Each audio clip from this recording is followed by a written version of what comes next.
Individuality کو preserve رکھنے اور اس کو انٹینسیفائی کرنے کے لیے جس عمل سے گزرنا پڑتا ہے وہ ایسا ہی ہے جیسے یہ ایک تنی ہوئی رسی پہ چل رہی ہو، کیونکہ کسی وقت بھی ڈیزالو ہو سکتی ہے، ایک سیکنڈ میں ہی ٹوٹ سکتی ہے، پھٹ سکتی ہے، اس قطرے کی طرح جو کہ جدید سائنس کی زبان میں خلیہ ایک قطرہ ایک انک کا اگر بوند شمار ہو تو جدید سائنس کی زبان میں وہ قطرہ اپنے اندر ایک سسٹم رکھتا ہے جس کو کہتے ہیں سیلف آرگنائزنگ سسٹم. وہ جدید سائنس کے مطابق وہ جو سسٹم کر رہا ہے وہ اینٹی انٹروپی سسٹم ہے، ڈس آرڈر کے اگینسٹ ہر پل میں. اور اچھا پل چھوٹا سا ہوتا ہے، بہت پل ہمارا سیکنڈ نہیں ہوتا مومنٹرلی، تو اس چھوٹے سے پل میں وہ کیا سسٹم ہے جس کے تحت وہ پریزرو کر رہا ہے اپنے آپ. یہ ٹینشن، وہ رسی، یہ ٹینشن ہے اقبال کے نزدیک کہ انسان کو اپنی خودی ڈیزالو ہونے سے بچانی ہوتی ہے، اس کا صرف اتنا سا کام ہے، یہ مسلسل زور لگا کے اس کو روک رہا ہے. جی. اور پھر اقبال جب اس کو بہت ڈیپ چلے جاتے ہیں، وہ ہم ذکر کریں گے، وہ ہمارے سینئر لیسن گفتگو میں بات آئے گی. جب ڈیپ چلے جاتے ہیں تو ایک مقام وہ آتا ہے جہاں رسول اطہر صلی اللہ علیہ وآلہ وسلم کا ذکر اس حوالے سے بطور مثال پیش کرتے ہیں. وہ کہتے ہیں کہ جب رسول اطہر صلی اللہ علیہ وآلہ وسلم معراج کے وقت اللہ کے سامنے روبرو کھڑے تھے تو یہ وہ مقام تھا جہاں اپنی انڈیویجویلٹی کو برقرار رکھنا آلموسٹ ناممکن، آلموسٹ نہیں بلکہ پرماننٹلی ناممکن. آلموسٹ کا لفظ میں نے غلط بولا، ناممکن ہے، کیونکہ وہ لامتناہیت جو سامنے ہے اس کے سامنے اس متناہیت کا کوئی وجود معنی نہیں رکھتا. تو اقبال وہاں جب جاتے ہیں تو کہتے ہیں یہ وہ مقام ہے جہاں آپ کی مستحکم خودی، جس کو آپ کو ٹینشن، جس کو میں کہہ رہا ہوں پکڑ کے رکھنا، کہ اگر اس کو آپ نے پکڑ کے رکھا ہے تو کتنا مستحکم ہو کے پکڑ کے رکھا ہے کہ خدا کے سامنے بھی وہ نہ چھوٹنے پائے ہاتھ سے.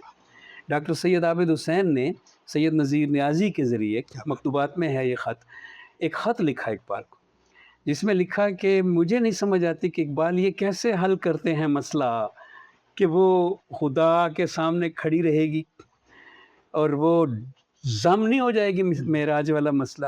تو اللہ نور السماوات والارض والی آیت کے ذیل میں انہوں نے سوال کیا. تو اقبال نے نا تفصیلی جواب دیا، لیکن میں صرف اس کا تذکرہ ہی کروں گا کہ اقبال نے وہاں پہ کہا، اور اس کی پھر نظم بھی لکھی بعد میں فارسی میں، کہ ایسے رہے گا وہ جیسے ایک چراغ دن کی روشنی میں دوپہر کے وقت جلتا ہوا آپ نکال کے باہر لائیں تو وہ بظاہر نظر نہیں آئے گا، سمجھ لیں کہ وہ نہیں جل رہا، کیونکہ اس کی روشنی تو سورج کی روشنی میں ضم ہو چکی ہے. لیکن جب آپ اس کو دیکھیں گے تو اس کی لو جو ہے وہ زندہ محسوس اپنی جگہ پہ قائم ہوگی. تو ایسے ہی وہ برقرار، یہ انہوں نے ایک انالوجی دے دی، لیکن تفصیل سے پڑھنا چاہیے جو ان کا جواب ہے.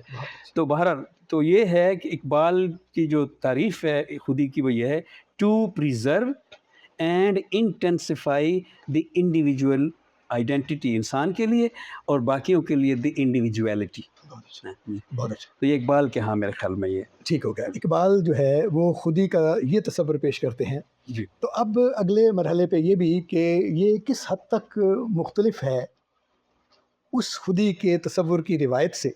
جی. کیونکہ جگہ جگہ یہ اعتراضات بھی موجود ہیں نا کہ یہ مطلب بہت کچھ جو ہے وہ اقبال کا وہ لیا ہوا ہے بہت کچھ تصور خودی کے بارے میں بھی. اور ظاہر ہے جب آدمی کے پاس کچھ مطلب کوئی جھولی اس کی ہوتی ہے تو لیتا بھی ہے صحیح بات آپ کے پاس.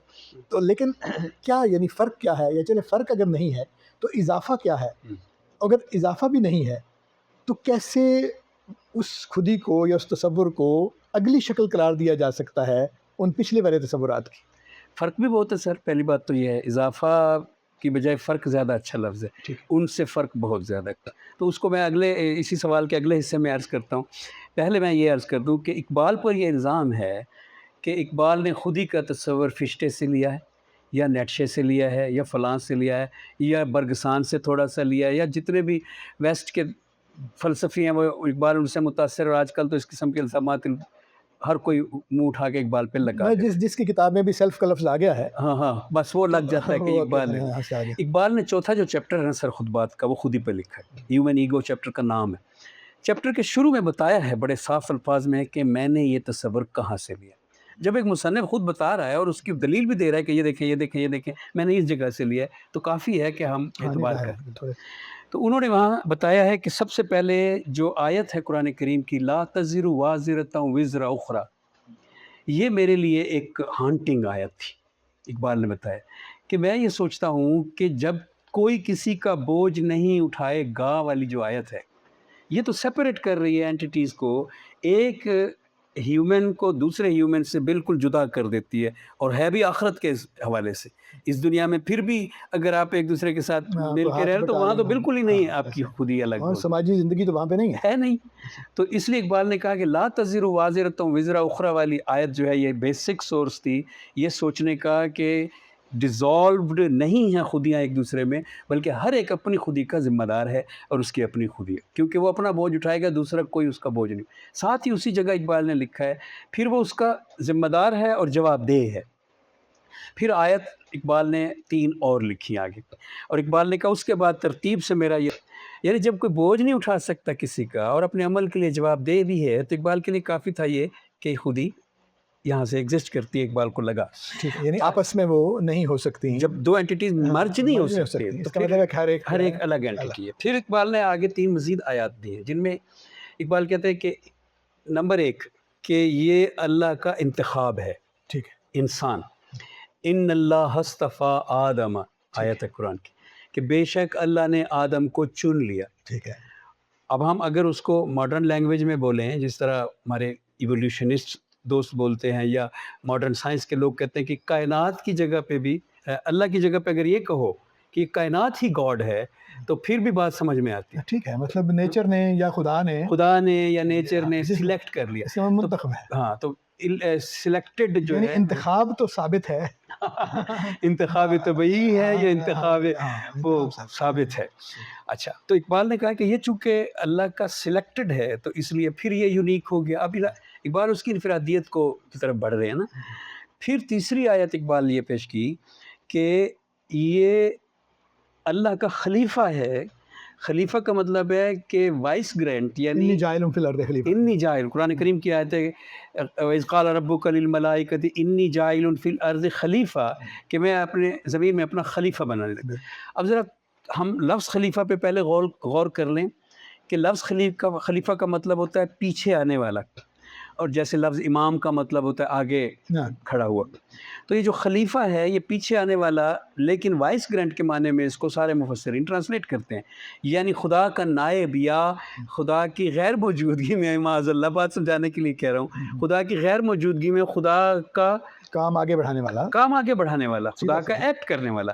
سو یہ ہو گیا کہ یہاں سے بھی اقبال نے کہا کہ یہ بھی کلیئر ہے کہ یہ انفرادیت انسانی خودی کے لیے ہے۔ تو چوتھی جو آیت اقبال نے دی، جس کے بعد اس اقبال نے اپنا پورا خطبہ چوتھا کھولا اور اسی کو پھر آگے بڑھایا کہ یہ اقبال کا پوائنٹ ہے، بار بار پھر اس کا یہ چوتھی آیت والا نا ریفرنس آتا رہتا ہے پورے خطبے میں، وہ ہے ٹرسٹ۔ قرآن کریم میں ہے کہ اللہ تعالیٰ نے جب ملائکہ سے کہا وَإِنَّا أَرَزْنَا الْأَمَانَةَ عَلَى الْمَلَائِكَةِ، جب اللہ نے اپنی امانت جو ہے، اب یہ امانت کوٹس میں لیں، اس کو ہم بعد میں دیکھتے ہیں کہ کیا چیز ہے۔ اللہ نے جب اپنی امانت پیش کی ملائکہ کے سامنے، اب ہم جدید نیچری مفکرین کی روح سے دیکھیں تو ملائکہ تو آسمان ہے، زمین ہے، کائنات ہے، ستارے، ایون کہ اونٹ، پہاڑ، درخت سب ملائکہ میں آ جاتے ہیں کیونکہ اللہ کی قوتیں ہیں۔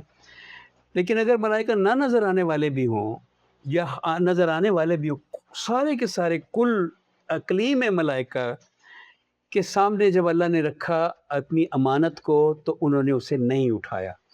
اٹھانے کا لفظ، انہوں نے اسے نہیں اٹھایا، معذرت کر لی، کہا یہ ہمارے بس کا روگ نہیں ہے۔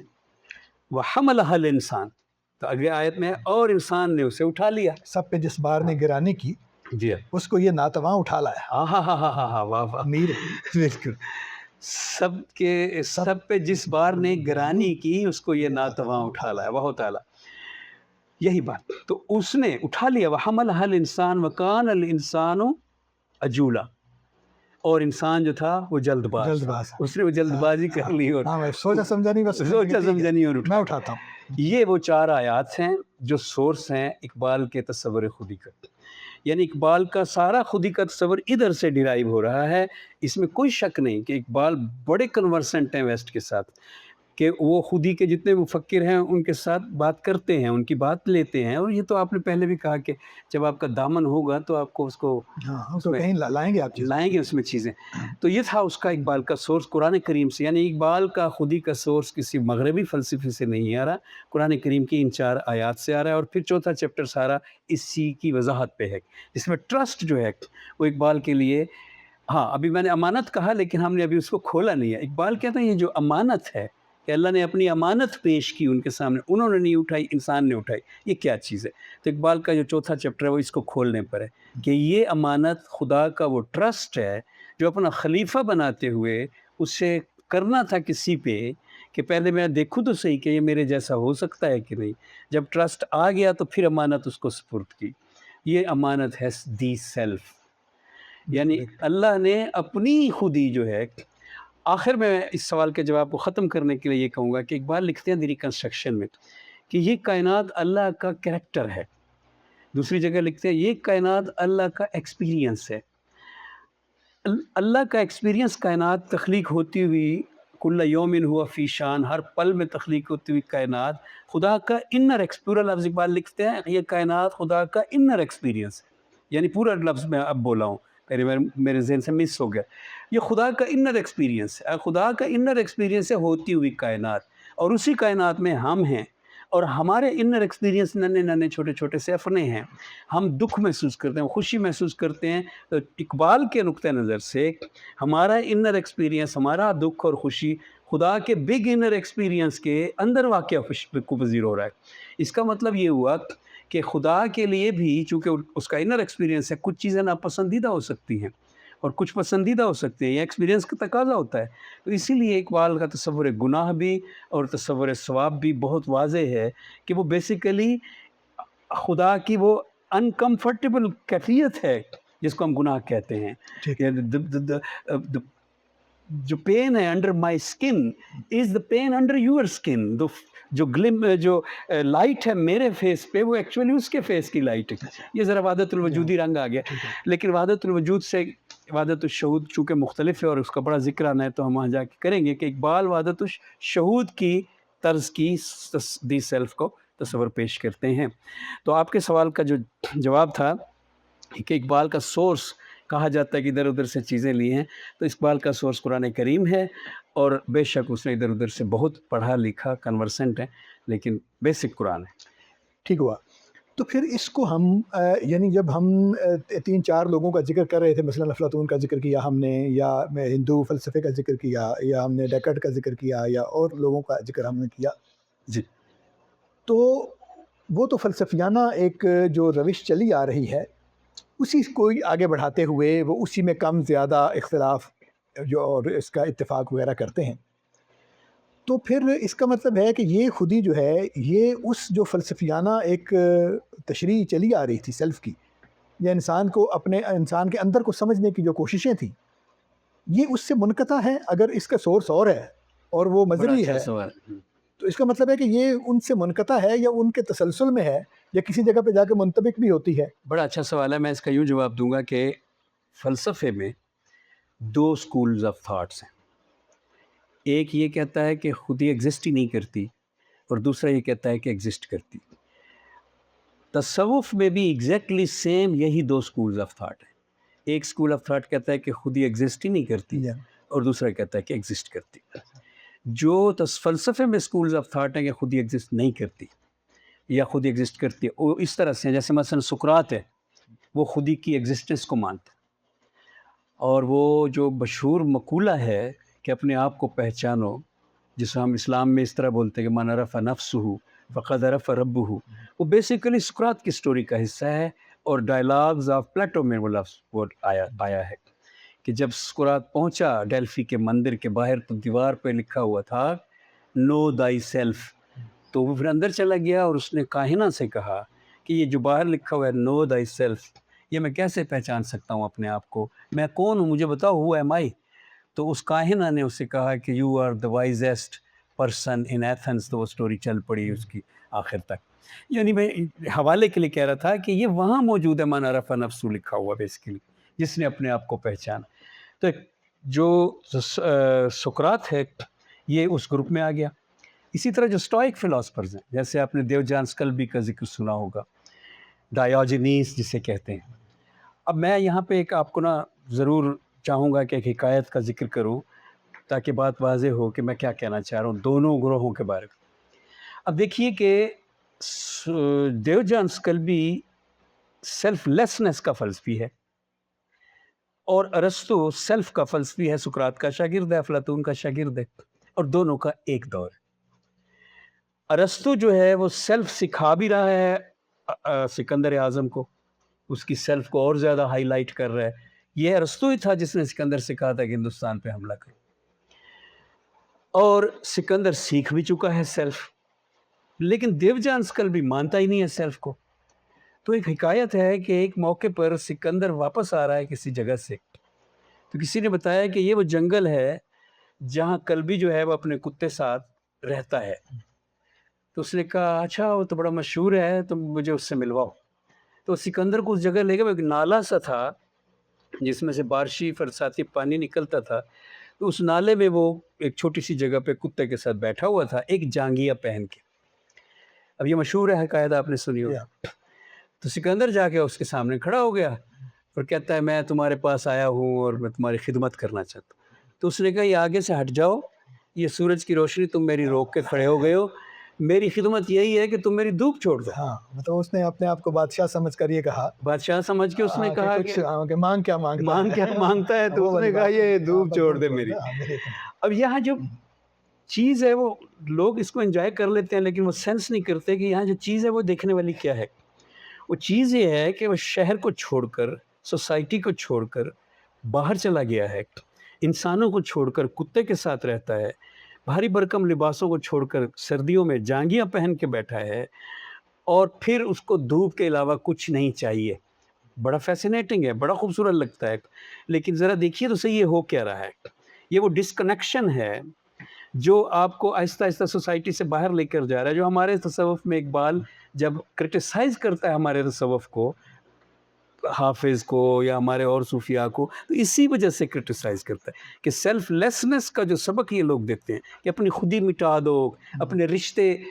اقبال کہتا ہے کہ اگر آپ اپنی خودی مٹا دو گے تو یہ کائنات سے محبت آپ کی بڑھ نہیں جائے گی، کیونکہ اچھا یہ کنٹراڈکشن اقبال نہیں دکھائی ہے، بڑی اعلیٰ کنٹراڈکشن ہے یہ دیکھنے والی، کہ ایک طرف تو سیلف لیسنس کے صوفی یہ کہتے ہیں کہ ہمارا مشن ایک ہی ہے، اس کائنات کی ہر شے سے محبت، درختوں سے محبت، پہاڑوں سے محبت، انسانوں سے محبت، ہم بس عالمگیر محبت کے لیے پیدا ہوئے ہیں۔ یہ سیلف لیسنس کا فلسفہ اقبال یہ نہیں کہتا، یہ سیلف لیسنس کا فلسفی کہتا ہے۔ اقبال تو پھول کو، گلاب کے پھول کو توڑنے کا بھی قائل ہے۔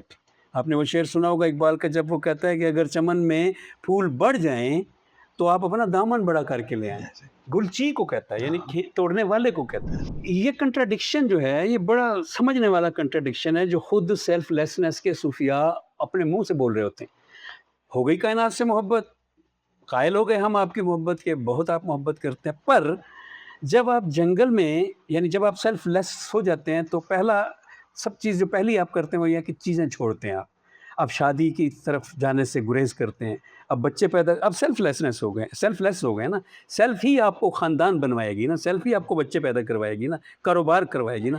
اب کیا ہوگا کہ دھیرے دھیرے آپ ان چیزوں سے جن سے محبت کا آپ کو دعویٰ تھا کہ اس ساری کائنات سے میں نے محبت کرنی ہے، یہ کیونکہ کل ہے اور میں اس کل کا حصہ ہوں، اس کل کا حصہ بنتے ہوئے آپ اپنے آپ کو جز بناتے چلے جا رہے ہیں، توڑتے ہوتے انسانوں سے دور ہوتے ہیں، پھر چیزوں سے دور ہوتے ہیں۔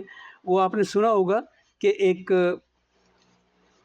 ملنگ فقیر مجذوب بندہ تھا، تو وہ کبھی کپڑے نہیں پہنتا تھا اور ایسے ہی بیٹھا رہتا تھا، تو اس کے پاس جس کے مرید آتے تھے تو وہ کہتے تھے سر پلیز سرکار یہ کپڑا تو اس نے کہا یار کون دھوئے گا، کون اس کا کرے گا، میں اس لیے نہیں پہنتا، میں ان کاموں میں نہیں پڑتا۔ تو انہوں نے کہا میں آپ کو چمڑے کا جانگیا بنوا دیتا ہوں، تو اب وہ پہن کے بیٹھ جائیں۔ تو ایک مرید نے بنوا دیا، کچھ دن کے بعد وہ آیا تو اس نے کہا یار یہ جب میں رات کو لٹکاتا ہوں نا تو اس پہ آ جاتے ہیں تو تنگ کرتے ہیں۔ اس نے کہا میں آپ کو بلی رکھ دیتا ہوں، وہ اس کو ان کو بھگائے گی، وہ بلی رکھ دی۔ تو اس نے کہا میں یار اس کے کھانے کا کیا؟ اس نے اچھا میں آپ کو دودھ لا دیتا ہوں، بکری رکھ لیں۔ تو وہ بکری رکھ لی، اب اس کا دودھ، اس طرح چیزیں بڑھتی گئی۔ ایک ٹائم آیا کہ وہ ایک وقت وہ واپس آیا مرید تو دیکھا کہ پیر صاحب پھر ننگے بیٹھے ہوئے اور ساری چیزیں سائڈ پہ پڑی ہیں۔ تو اس نے کہا یہ کیا کیا حضور؟ اس نے کہا دیکھا تم نے مجھے ایک جانگیے پہ لگایا اور اس کی وجہ سے کتنی چیزیں آتی جا رہی ہیں۔ مدعا میرا یہ تھا کہ سیلف لیسنس جو ہے وہ محبت چیزوں کی سکھاتی نہیں ہے، چیزوں سے بے رغبتی سکھاتی ہے اور آپ کو دور لے جاتی ہے جنگل میں۔ تو اب دیو جانسکل بھی جو سیلف لیسنس کا صوفی ہے وہ سٹوئک ہے، تو صوفیہ فلسفیوں میں آپ کے سوال کا جواب، فلسفیوں میں دو گروہ ہیں، ایک گروہ سیلف لیسنس کو مانتا ہے اور دوسرا گروہ نہیں مانتا۔ صوفیہ بیسیکلی فلسفی اور صوفی اس جگہ پہ نہ صرف فکری طور پہ ایک ہیں، عملی طور پہ بھی ایک، کیونکہ فلسفی تھوڑا سا صوفی تو ہوتا ہے، ظاہر جیسے نیٹشے کو دیکھ لے، جیسے ان کو دیکھ لیں، ان کا کردار صوفیانہ سا ہے، تو اس لیے یہ دو کریکٹر ہیں۔ لیکن حیرت انگیز طور پر جو جدید دور کے فلسفی تھے جیسے کیرکیگارڈ، نیٹشے وغیرہ، جنہوں نے وجودیت کی بنیاد رکھی جس کو ایگزسٹنشلزم کہتے ہیں، وہ سیلف کو ماننے والے فلاسفر ہے۔ تو ہونا یہ چاہیے تھا کہ عالمگیر محبت کا فلسفی سیلف کو مانتا، اور ایسا ہی ہوا کہ نیٹشے خاص طور پہ سپرمین جو نیٹشے کا ہے وہ ہائی بگ سیلف ہے نا، یہ نیٹشے کا سپرمین ہو، منصور حلاج کا بقول اقبال انا الحق ہو، یعنی منصور حلاج کا انا الحق جو ہے وہ بیسیکلی کیا لفظ ہیں، آئی ایم دا ٹروتھ، اس میں انا سیلف جو ہے، انا جو ہے۔ سو یہ دو گروہ سر ہیں جیسے نہیں، میرا سوال یہ تھا کہ کیا اقبال نے جب اپنے سورسز بتائے ہیں کہ میں نے خودی کا فلسفہ یہاں سے لیا ہے، اوکے، ٹھیک ہے، اور اس سے پہلے ہم یہ دیکھتے ہیں کہ دنیا بھر کا یہ جو علوم ہیں یا دنیا بھر کا جو فقہ افکار ہیں ان میں خودی کا تصور پہلے سے موجود ہے، تو کیا اقبال کا جو تصور خودی ہے وہ ان سے منقطع ہے، کٹا ہوا ہے، یا کسی نہ کسی طرح سے ان کا تسلسل ہے؟ جو سیلف کے ایگزسٹنس کو مانتے ہیں انہی کا تسلسل ہے، ٹھیک ہے، جو نہیں مانتے ظاہر ہے ان کے تو نہیں، اگینسٹ ان کی بات نہیں، جی ظاہر میں صرف یہ بات کر رہا ہوں نا، دیکھیں سارے فلسفیوں کی بات تو نہیں جی ہوگی، جی بالکل۔ جنہوں نے اس معاملے پر بات کی ہوگی یا جس کو شیخ مانتے ہیں احمد اسی کا- سرہندی جو ہے نا ہمارے امام ربانی شیخ احمد سرہندی، ان کا جو تصور خودی ہے اس کا تسلسل ہے۔ میں ثابت بھی کر دیتا ہوں آپ کے لیے خاص طور پہ، اردو کے پروفیسر کے لیے خاص طور پہ۔ نہیں دیکھیں احمد سرہندی صاحب سے اگر آپ ثابت کریں گے تو اس کا مطلب ہے کہ اسلامی تصور ہی ہوا نا پھر تو۔ اسلامی نہیں ہے، وہ پولیٹیکل ہے بیسیکلی، احمد سرہندی کے نام کی وجہ سے اس کو اسلامک نہیں کہنا چاہیے۔ میرے کہنے کا مطلب یہ ہے کہ دیکھیں نا، سورسز کی بات کر رہے ہیں نا، یعنی ہم نے پوری جو تاریخ ہے اس میں سے 4-5 لوگوں کا نام لیا ہے صرف، جی ہے نا، جب ہم نے اس کا آغاز کیا ہے، تو اس سے ہم نے یہ دیکھا کہ ایک خودی کا تصور جو ہے وہ بڑے لوگوں کے پاس اس طرح کا موجود تھا، اس کے بعد آ کر اقبال کے پاس بھی موجود ہوا ہے۔ سوال صرف اتنا ہے کہ کیا اقبال کے اس تصور کو کسی طرح اسی تصور کی کہہ سکتے ہیں، ایکسٹینشن کہا جا سکتا ہے؟ نیٹشے والے کی کہہ سکتے ہیں، جی، ٹھیک ہے، مطلب اس سے نہ کم ہوتا ہے نہ زیادہ ہوتا ہے، ظاہر اس سے کوئی کمی زیادتی واقع نہیں کچھ ہوتی، نہیں ہوتی، ہاں لیکن ایک کنیکشن ہوتا ہے نا، کنیکشن ہے۔ ظاہر ہے آپ نئی بات جب سوچتے ہیں کوئی بھی تو وہ کسی نہ کسی پرانی بات کے اوپر وہ بیس ہوتی ہے، بالکل، تو تبھی کہتے ہیں نا آپ۔ یہ کہہ سکتے ہیں، اس کی ایکسٹینشن ہے، بالکل نئی چیز نہیں ہے، اس میں ہمیں رومی کے بہت زیادہ ملیں گے گلمپسز، باتیں جو رومی نے اس کے حق میں کی ہیں، حالانکہ رومی بظاہر وحدت الوجودی صوفی ہے، منصور حلاج بظاہر وحدت الوجودی صوفی ہے، لیکن اقبال کہتے ہیں کہ یہ اصل میں نا مسئلہ وحدت الوجود وحدت الشہود کا پولیٹیکل مسئلہ ہے، یہ مذہبی مسئلہ ہی نہیں ہے، اس کے اوپر تو اتفاق ٹھیک ہے، تو اس پولیٹیکل مسئلے کی وجہ سے وحدت الوجود وحدت الشہود کہنا نہیں دیکھیں چاہیے۔ یہ جو بحثیں ہیں نا، آپ شیخ احمد سرہندی کی بات کریں، وحدت الوجود کی بات کریں، وحدت الشہود کی بات کریں، اور اس کے بعد اس کا یہ تو اسلامی جو فکری روایت ہے جی جی ٹھیک یا ہے، اسلامی تہذیبی روایت ہے، یہ تو اس کے مباحث ہیں نا، بے شک۔ عالمی مباحث جو ہیں خودی ہاں، کے ٹھیک ہے۔ وہ تو ان سے باہر کے ہیں نا، تو آپ لہٰذا ہم یہ ان کہہ کو- سکتے ہیں کہ عالمی مباحث بھی انہی جیسی باتیں کرتے جی ہیں، ظاہر ہے، دیکھیں نا، انسان ہے تو باتیں ٹاپک تو ایک ہی ہے۔ انسان ہے تو باتیں تو اس جیسی کرے گا۔ جی ایکسٹینشن ہے اقبال کا، خاص طور پہ جو وجودی فلسفی آئے تو انہوں نے جس طرح سے انسان کے انفرادیت کو ٹاپک بنایا اپنا، صحیح۔ اس کی ایکسٹینشن ہے اقبال کا فلسفہ خودی، لیکن بہت یونیک ایکسٹینشن ہے، ان کے ساتھ اس کی ریزمبلنس کوئی نہیں ہے، ایکسٹینشن ضروری نہیں ہے کہ پچھلے کے جیسی بھی ہو۔ ٹھیک ہے، تو اب تک کی گفتگو میں ہم نے یہ دیکھ لیا، یعنی پہلی گفتگو جو ہم نے کی تھی اس میں ہم نے اس کے جواز پر بات کی، اور تھوڑا سا ہم نے اس تاریخ کو دیکھا جہاں پر تھوڑا سا ہم نے پھر اس تاریخ کو دیکھا جہاں پر فلسفی اور مفکرین جو ہیں وہ اس پر بات کرتے ہیں، اور آج کی جو ہماری یہ والی گفتگو ہے اور جو ہماری موجودہ گفتگو ہے اس میں ہم نے یہ دیکھا کہ اقبال کا تصور خودی اقبال کے لفظوں میں کیا ہے، جی اور پھر یہ ہے کہ اس کا کنیکشن جو ہے ہاں کہاں سے رہا، وہ کہاں سے، اس کی انسپریشن کہاں سے ہے، ٹھیک ہے، اور اس کا جو تعلق ہے دوسرے جو خودی کے تصورات ہیں بالکل، ان کے ساتھ کیسا ہے۔ کس کے ساتھ، ہاں، تو اس کا مطلب ہے کہ اب وہ بنیاد فراہم ہو گئی ہے، جی اس پہ ہم بالکل، آگے کی باتیں کر سکتے ہیں، بالکل تو یہاں تک ہم بخیریت پہنچ آئے، آگے چلتے ہیں۔ امید ابھی ہے بہت لمبا سفر ہے۔ امید ہے کہ ہمارے دوستوں کو یہ باتیں پسند آئی ہوں گی۔